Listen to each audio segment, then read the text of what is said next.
বন্ধুরা, পুজোর আনন্দে সব মেতে উঠেছেন। আজকে সেকেন্ড পার্ট, সেই শনির ডেক মেকানিজম এরার যে ভিডিওটি সেকেন্ড পার্ট দেখাচ্ছি।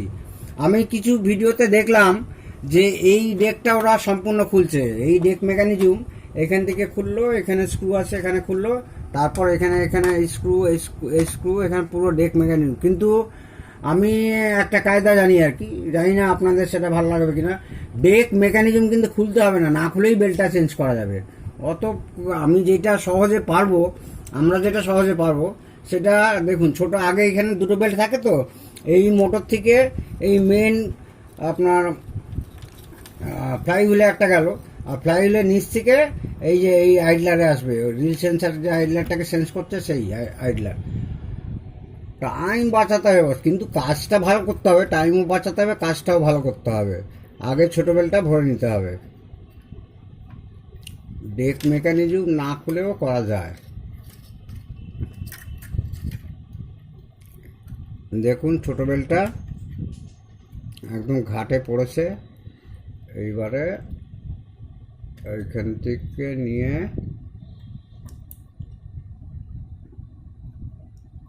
ও আচ্ছা, এখানে পেঁচিয়ে গেছে।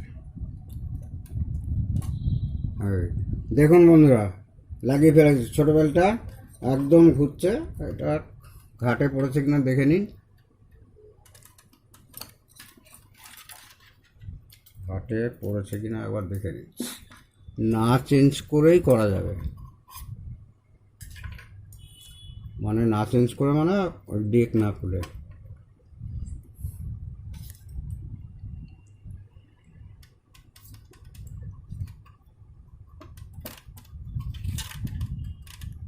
একদম লেগে গেছে দেখুন। এবারে বড় বেলটি লাগাতে হবে। এবারে এই মোটর থেকে এই ফ্লাইহুইল অবধি বড় বেল্ট লাগাতে হবে। দেখুন কি সহজে, মানে ডেক মেকানিজম কিন্তু আমি খুললাম না, জাস্ট এ থেকে খুলেছি, সেট থেকে খুলেছি। এই দুটো তার ফিল্ম তার খুব সাবধানে খুলবেন। একটা ডেক মেকানিজমের কাছে, একটা এই বোর্ডে এসছে, প্রি অ্যাম্পলিফায়ার বোর্ডে। তো একটা বেল্ট লাগানো হয়ে গেছে দেখছেন। এবারে আমি সেকেন্ড বেল্টটি লাগাচ্ছি।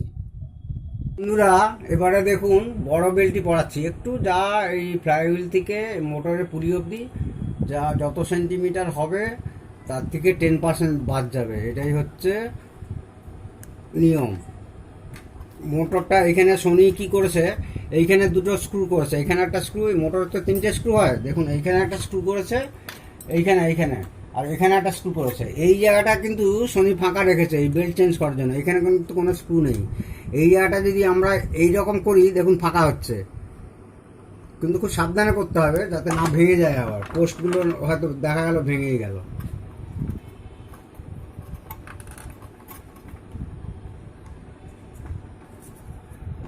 এই দেখুন বেল্টটি গলে গেছে এখান থেকে। এইবারে আপনারা কি করবেন, এর মোটরের পুলির সঙ্গে লাগাবেন।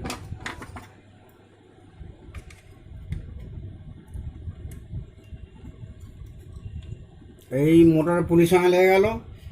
এইবারে এদিক দিয়ে দেখান, ভিডিওটা কাটো, এদিক দিয়ে দেখান বন্ধুরা। চলে আসুন ভিডিওটা। হ্যাঁ বন্ধুরা, তো দেখুন দিদিমণিকে এদিকে আসতে পারলাম, কারণ দিদিমণির মানে ঠিক দেখাতে পারছিল না মেকানিজমটা।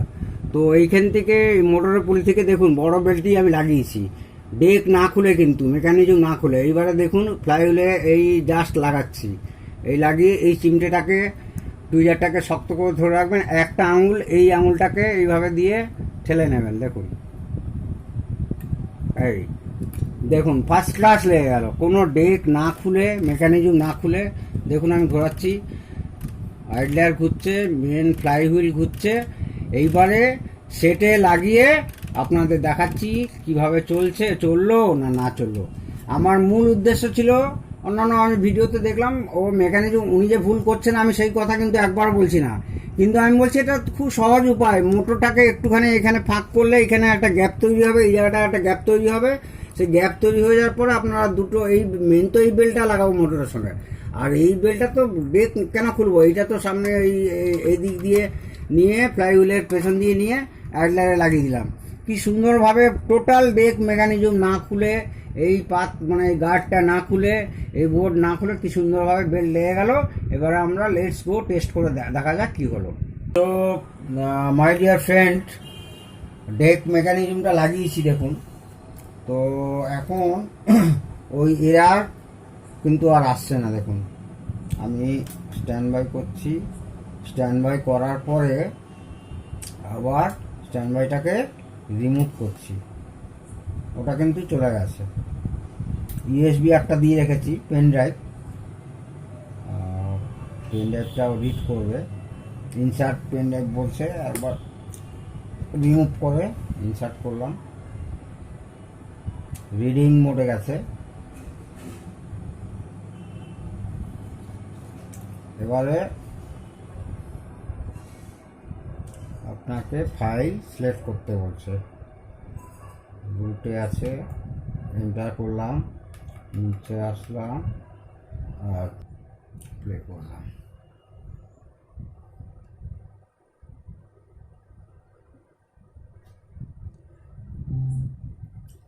তো বন্ধুরা দেখুন সেটটা চালু হয়ে গেছে। তো আরও কি কি প্রবলেম ছিল সেটা আপনাদের কাছে আমি বিস্তারিত আলোচনা করছি। মেকানিজম কত, মানে মেকানিজমের বেল্ট কত সহজে চেঞ্জ করা যায় সেটা দেখালাম, আশা করি আপনারা বুঝতে পেরেছেন। তো একদম সুন্দর চলছে, ডেক মেকানিজম আমি দেখে নিয়েছি, একদম ঠিকঠাক চলছে, ঠিক ঘুরছে। ডেক মেকানিজম এখানে স্ক্রুগুলো রেখেছিলাম, একদম ঠিকঠাক মুভ করছে, সব ঠিকঠাক চলছে। তো আবার স্ক্রুগুলো আমি রেখে দিচ্ছি, এই সেটেরই স্ক্রু। তো একটা প্রবলেম ছিল এটায়, দেখাচ্ছি আমি আপনাদের। বোর্ড সাইডে মাদার বোর্ডের দিকে যাচ্ছি,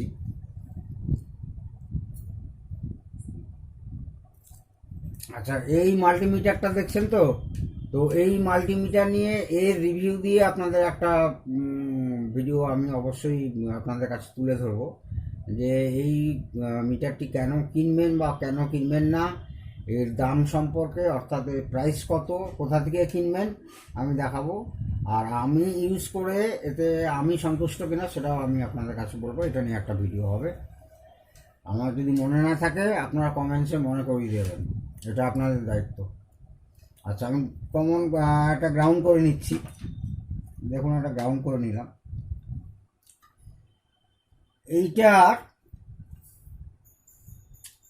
একটা 5 ভোল্ট মিসিং ছিল, এইখানে 3টে রেগুলেটর আইসি আছে দেখুন, এই একটা রেগুলেটর চিপ আছে, আচ্ছা 3টে আমি বললাম, এই একটা রেগুলেটর চিপ আছে, এইখানে একটা আছে, এইখানে একটা দেখুন বন্ধুরা, একটা, এই দুটো, আর এখানে 3টে। এই কানেকশানটা কিসের জন্য, আর এখানে একটা 7805 লাগিয়েছি কিসের জন্য না, ভদ্রলোক এখন তো সিডি যারা শোনে শোনে, তার কথা আর কি বলবো, তার ব্যাপারই আলাদা। ক্যাসেটে অনেকে শুনতে চায় না, তাদের ক্যাসেট নেই, কিন্তু ক্যাসেট শুনলেও তার মজা আলাদা। তো যাক বন্ধুরা, উনি বলেছিলেন, রিকোয়েস্ট করেছিলেন এটা একটা ভালো ব্লুটুথ লাগিয়ে দিতে। তো তার জন্য আমি এখানে এই যে 3টে রেগুলেটর চিপ আছে, এই যে চিপটা দেখতে পাচ্ছেন, এর ইনপুট ভোল্টেজটা দেখুন, এটা হচ্ছে আউটপুট ভোল্টেজ,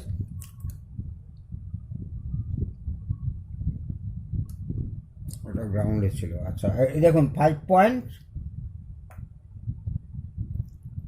আচ্ছা 11.47, মানে এটা ইনপুট। আর আউটপুটে দেখুন 5 ভোল্ট, 5 ভোল্ট। আচ্ছা এইখানে হচ্ছে, আমি তো এই 5 ভোল্ট থেকে আমি এই ব্লুটুথ ডিভাইসটা এইখানে লাগিয়েছি, দেখুন একটু ভেতরে করে লাগিয়েছি, এখানে ওই ডবল বোথ সাইড টেপ দিয়ে লাগিয়ে দিয়েছি। তো আমি তো এখান থেকে নিতে পারতাম, কিন্তু এখান থেকে নিলে এই 5 ভোল্টটা কিন্তু প্রসেসরে যাচ্ছে, এবং সেটা হচ্ছে প্রসেসরে যেটা যাচ্ছে সেটা 1 অ্যাম্পিয়ারের মতো। তো তাকে ডিস্টার্বটা না করাই ভালো। সেই জন্য কী করলাম, আমি এইখানে যে ইনপুট ভোল্টেজটা ছিল, এই ইনপুট ভোল্টেজটা দিয়ে আমি একটা 7805-এ ইনপুট করে আউটপুট 5 ভোল্ট নিয়ে এখানে ব্লুটুথ কিটটা লাগিয়েছি, আর ব্লুটুথ কিটের আউটপুটটা এই অক্স থেকে নিয়েছি। দেখুন আউটপুট বলতে মানে আপনার যেটা দিয়ে সাউন্ডে যাবে আর কি, অর্থাৎ অ্যাম্প্লিফায়ারের ইনপুট আর ব্লুটুথের আউটপুট এইখানে এসছে, এইখানে দেখুন বন্ধুরা, এইখানে এসছে। আরও একটা প্রবলেম ছিল এর, প্রথম যখন সেটটা চালু করলাম, সব চালু হয়ে গেল, ডেক মেকানিজম এররটা সলভ হয়ে গেল, কিন্তু দেখা গেল যে সাউন্ড আসছে না একদম। ফুল ভলিউম কেন, সে লো ভলিউমেও সাউন্ড আসবে, তো ফুল ভলিউমে তো আসবে, সেটা নিয়ে কথা না। তো সাউন্ডের জন্য এইখানে আপনাদেরকে দেখতে হবে, এই জায়গাটা দেখতে হবে। এই জায়গাটা কিন্তু সমস্ত কিছুই ঠিক ছিল। এই দেখুন, এই জায়গাটা এসটিকে থেকে মেন এসে এখান থেকে সাপ্লাই ডিস্ট্রিবিউট, যেমন এসটিকে mute, protect mode, FR in out, SW ইত্যাদি নানান রকম, গ্রাউন্ড, হেডফোন ইন আউট, এখানেই আছে কিন্তু এই কানেকশানটা। তো এই কানেকশানে সব ঠিক ছিল। আগে কিছু জায়গায় ড্রাই ছিল, অর্থাৎ ড্রাই সোল্ডারিং। তো অনেক দিনের সেট, তো এই চিপগুলো যেগুলো হচ্ছে আপনার মেনলি এই পাওয়ার রেগুলেটেড চিপ, এইটা এইটা এইটা এইগুলো ড্রাই, যদি রিসোল্ডার করার পরে কিন্তু সেটটি একদম ওকে হয়ে গেছে, সব চিপ ঠিক ছিল। বাকি তো বেল আর ফুল সার্ভিসিং করতে হয়েছে। তো বন্ধুরা, এই ধরনের সেট আসলে আপনারা এইভাবেই এই চিকিৎসা করবেন। আর কি বলবো, এবারে দেখাচ্ছি আমি আপনাদের একটা জিনিস।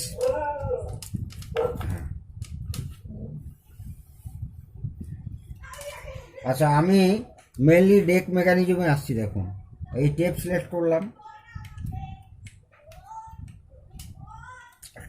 হলো, এইখানে ইজেক্ট করলাম।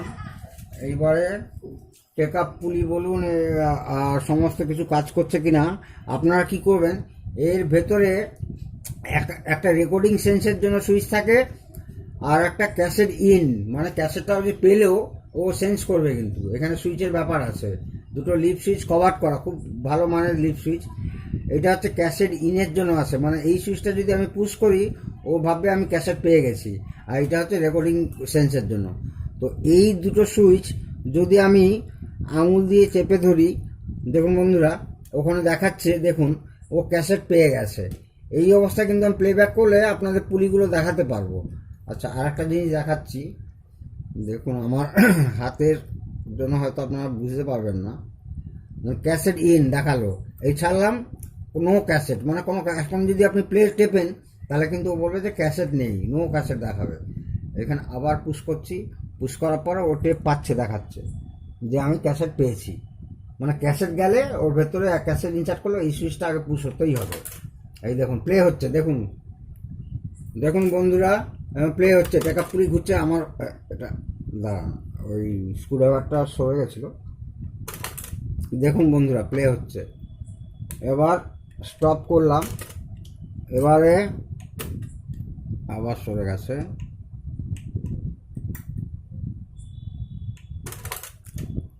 ফাস্ট ফরওয়ার্ড, স্টপ, রিওয়াইন্ড, যা গিয়ে আপনারা এটা বুঝতে পেরেছেন। এই সুইচটাকে পুশ করে দেখে নেবেন। ক্যাসেট দিয়ে করলে তো ভালোই, কিন্তু এটা আপনাদের দেখাবার সুবিধার্থে, যেহেতু এটা নন ট্রান্সপারেন্ট, এটা যদি ট্রান্সপারেন্ট ইজেক্ট কভার হতো তাহলে আপনাদের দেখাতে সুবিধা হতো, কিংবা এটা যদি ফ্রন্ট লোডিং ডেক মেকানিজম হতো, যদি ট্রান্সপারেন্ট হতো, তাহলে ক্যাসেট অবস্থায় আপনাদের দেখাতে পারতাম যে সব কিছু প্লে হচ্ছে কিনা, মুভ করছে কিনা ইত্যাদি নানা রকম। তো এইবারে আপনাদেরকে বাজিয়ে শোনাই। ইউএসবি মোডে গেলাম, আবার সেই রিডিং মোডে আসছে। রিডিং মোডে আসার পরে রিড করে ফেলেছে, রুটসে আছে, আস্তে করে টিপলেন, দিয়ে এবারে আপনি সিলেক্ট করলাম। সিলেক্ট করার পরে এখানে যে গানটিকে সিলেক্ট করেছি এটা প্লে করলাম।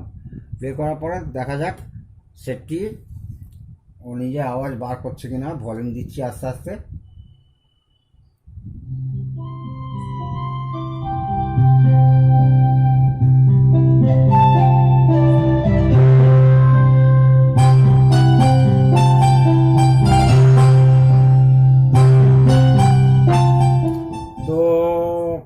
মাই ডিয়ার ফ্রেন্ডস, আশা করি আজকে আপনাদের ভিডিওটি অত্যন্ত গুরুত্বপূর্ণ। ভিডিওটি আপনাদের নিশ্চয়ই ভালো লাগবে। শেখার চেষ্টা করলে প্রত্যেকটা জিনিসই আপনাদের ভালো লাগা তো উচিত। সে একটা ট্রানজিস্টর নিয়ে আলোচনা হোক, একটা আইসি নিয়ে হোক, একটা রেজিস্ট্যান্স নিয়েই হোক। তো গাইস, আজকের ভিডিওটি এখানে রাখছি। বেল্ট কী করে চেঞ্জ করা দেখালাম, এরার প্রবলেম কী করে মানে সলভ করা হয় সেটাও দেখালাম, সাউন্ড ছিল না সেটাও দেখালাম। সাউন্ড অনেক কারণেই না আসতে পারে, আমি যে ফলটা পেয়েছি সেটাই আপনাদের সঙ্গে মানে ভিডিওটি তুলে ধরলাম। তো সবাই ভালো থাকুন, পুজো আনন্দ কাটুক, ভীষণ ভীষণ আনন্দ আপনারা থাকুন। জয় হিন্দ, জয় ভারত।